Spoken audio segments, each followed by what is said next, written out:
Hey, hello everybody. Hi, this is Dr. Ken Muich, Fibromyalgia Wellness Center.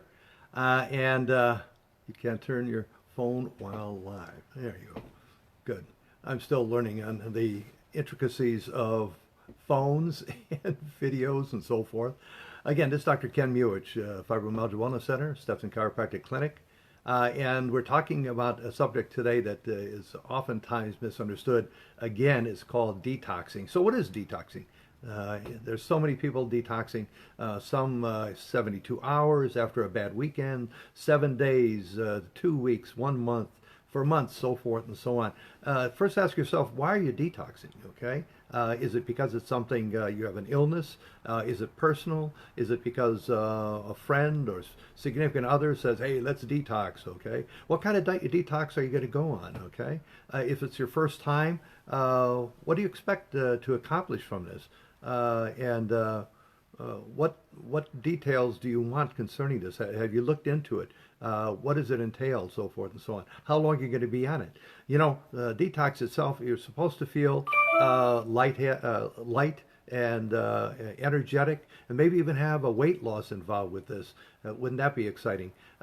It's so wide and varied from one person to another. But bottom line is, you're removing toxins from your system.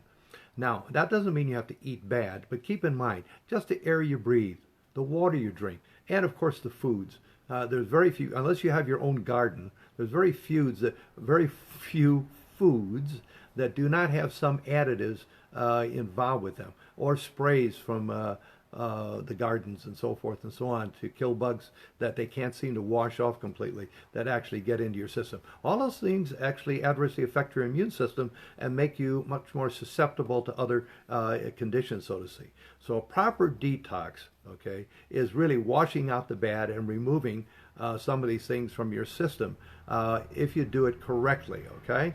So, like I said, there's a variety of different detox programs out there.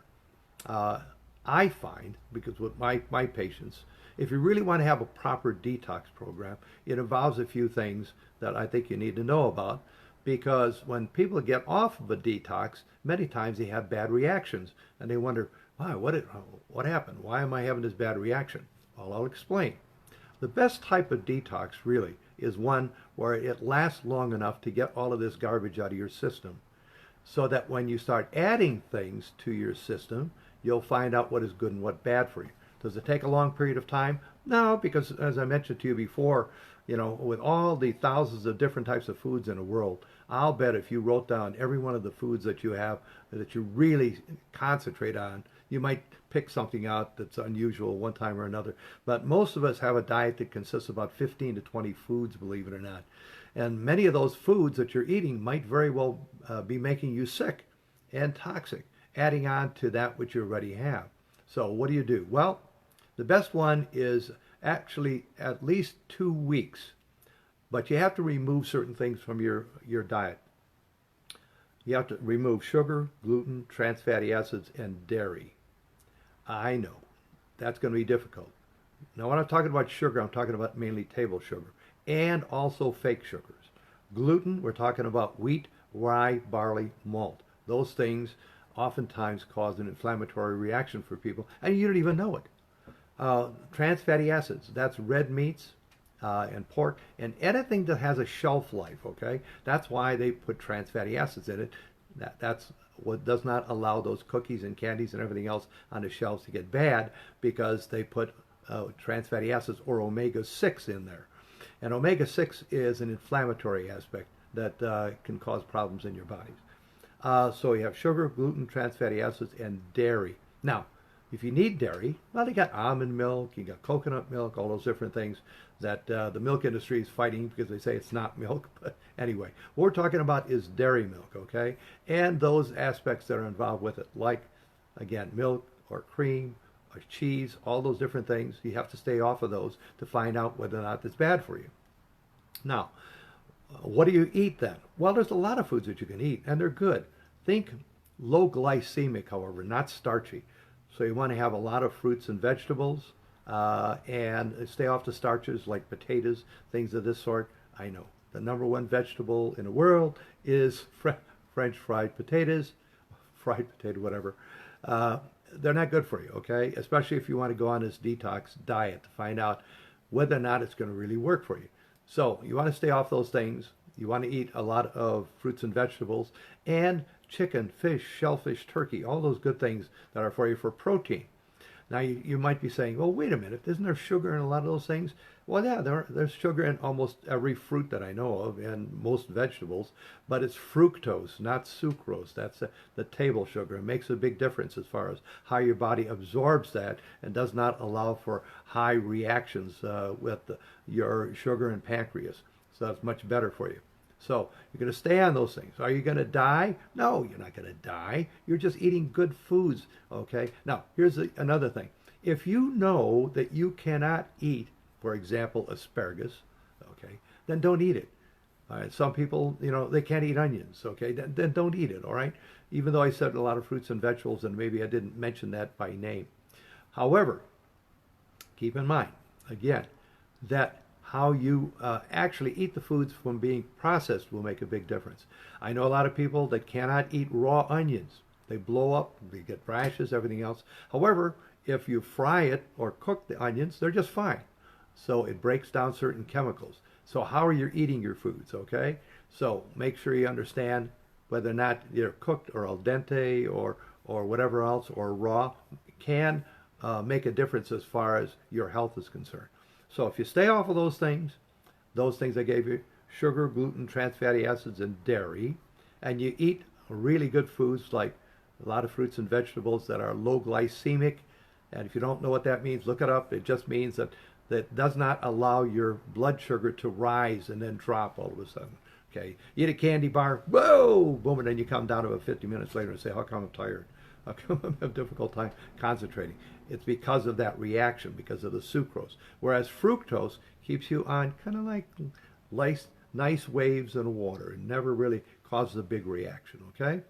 So when you get finished with, say, 2 weeks, then what happens, and many of you will actually lose weight. Many of you will have a reaction where you'll say, gee, I didn't know that bananas taste like that, or I didn't know that foods had this good quality and so forth, because the garbage that you're putting in your system actually affects your taste buds, believe it or not. So anyway, after this 2 weeks, 2.5 weeks, then you want to add one food every 72 hours. The reason why is that from mouth to evacuation, it's about 65 hours. So rather than say 65 hours, which means, let's say, I can get up at 2 o'clock in the morning and eat 3 days, okay? So you want to eat a food, say first thing you want to eat is milk, okay? For the next 72 hours, okay, along with the other good foods, like I said, fruits, vegetables, chicken, fish, shellfish, turkey, so forth, just add milk and see what kind of reaction you have, okay? For our patients, we give them actually a sheet.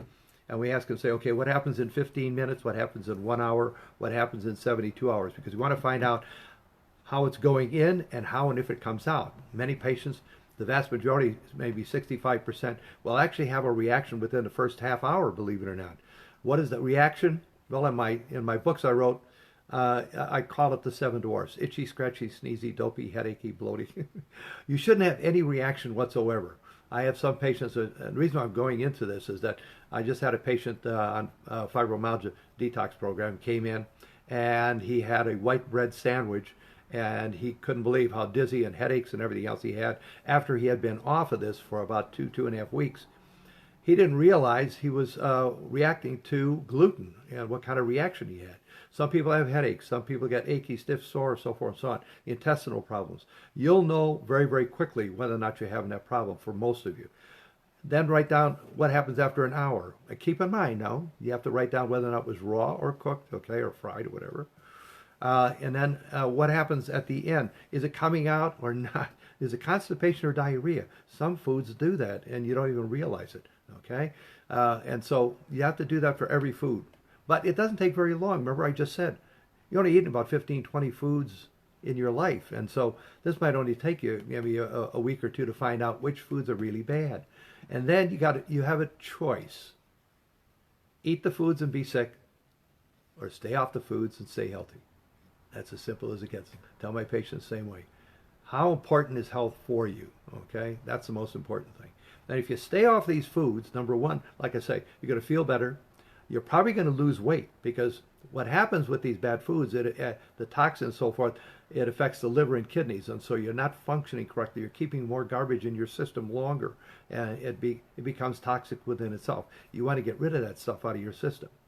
Okay, so you want to feel better. You're going to be able to think more clearly. You're going to lose weight, most likely. A lot of patients that I have this on, my goodness, they'll lose 10, 20, 30 pounds. It's the best diet without dying in the world. Just because what? You're getting rid of the garbage out of your system. That's the nice thing about it. You're not allowing this garbage, okay, to build up in your system and block everything else from happening. So your immune system is going to be better. You're going to be healthier. You're going to think better. You're just going to be overall healthier in itself.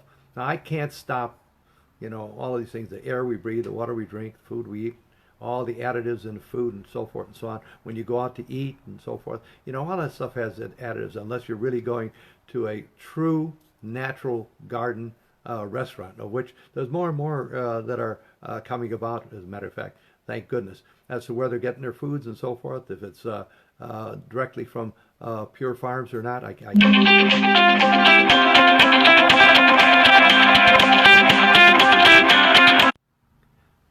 can't stop patients from calling in, and that's a shame. My apologies for that. I can't believe that happened.